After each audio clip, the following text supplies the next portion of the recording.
They thought they were exposing a fraud, but the truth in that old leather bag could silence an entire academy.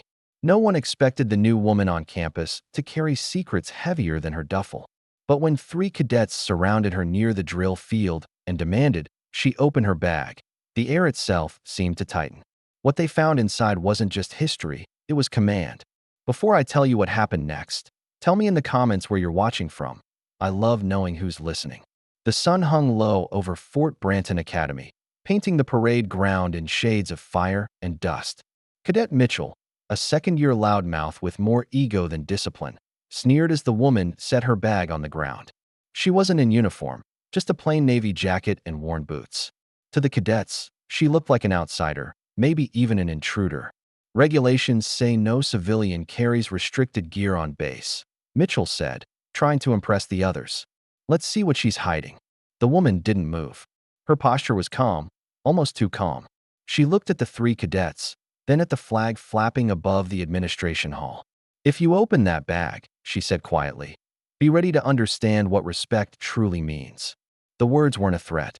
They were a warning. But arrogance, especially in the young and untested, rarely listens. Mitchell unzipped the bag and froze. Inside, wrapped in a ceremonial sash, lay a Fleet Admiral's insignia, the highest naval rank. But that wasn't all. Under it, a letter marked, classified, confidential directive, Admiralty Board. The courtyard went silent. Even the wind stopped whispering through the flagpoles. The woman, who looked no older than 40, finally spoke. You wanted to see who I am. Now you'll need to explain why you disrespected your superior officer's property. Mitchell stumbled back, face pale. That's impossible. Fleet admirals don't just walk around. They're what? She asked, her tone sharp as a drawn blade. Too old? Too male? Too distant to stand where you stand. Her words cracked through the air, cutting straight into the cadets' pride. Around them, more trainees gathered. The murmur spread like wildfire. She was carrying Fleet Admiral insignia. No way. That's classified stuff. Who is she? The woman stood taller now, eyes fixed on the parade field's distant horizon. Something about the way she held herself made even the most seasoned instructors pause at a distance. Then, from across the yard, a voice boomed. Captain Reeves reporting.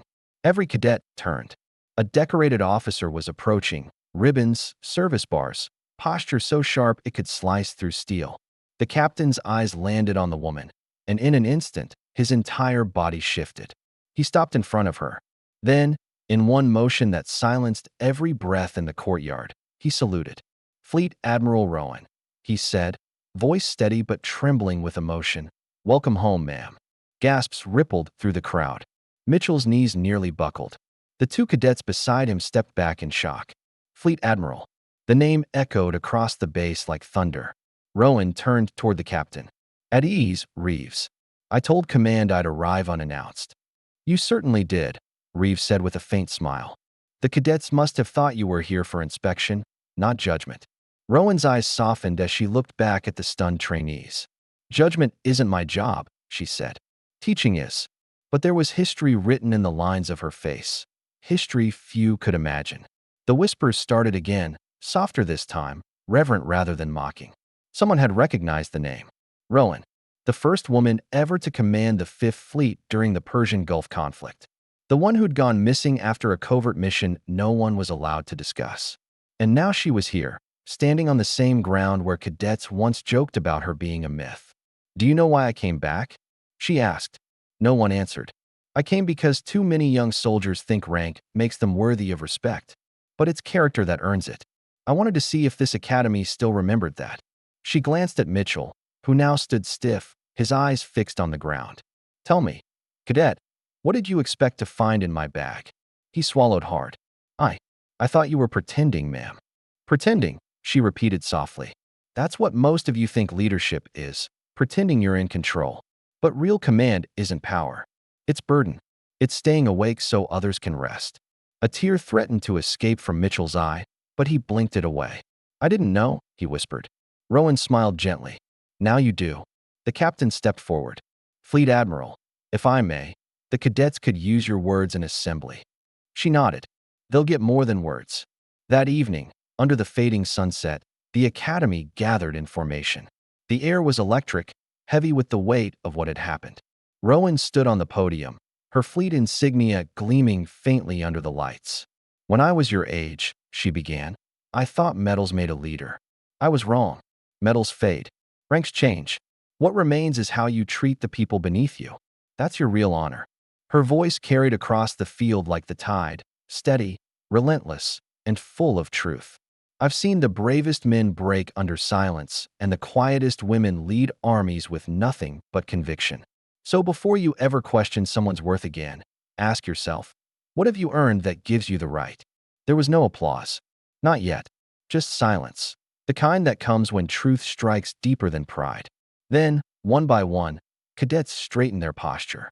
Mitchell stepped forward, saluted sharply, and said, "Permission to apologize, ma'am." "Granted," she replied. "Not just to you," he said, turning to the crowd.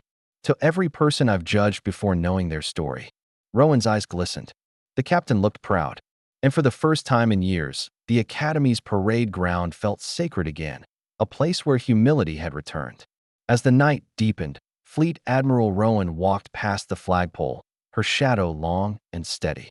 The same bag that caused mockery now carried respect. Captain Reeves caught up beside her. "You could have stayed retired," he said softly.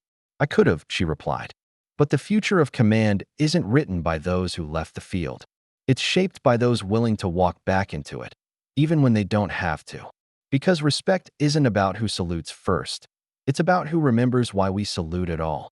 And somewhere under those Academy lights, the woman once doubted for her silence reminded them all that legacy isn't worn, it's earned. If this story moved you, share it forward. And tell me in the comments, what does respect mean to you? Don't forget to subscribe for more stories of courage, honor, and redemption.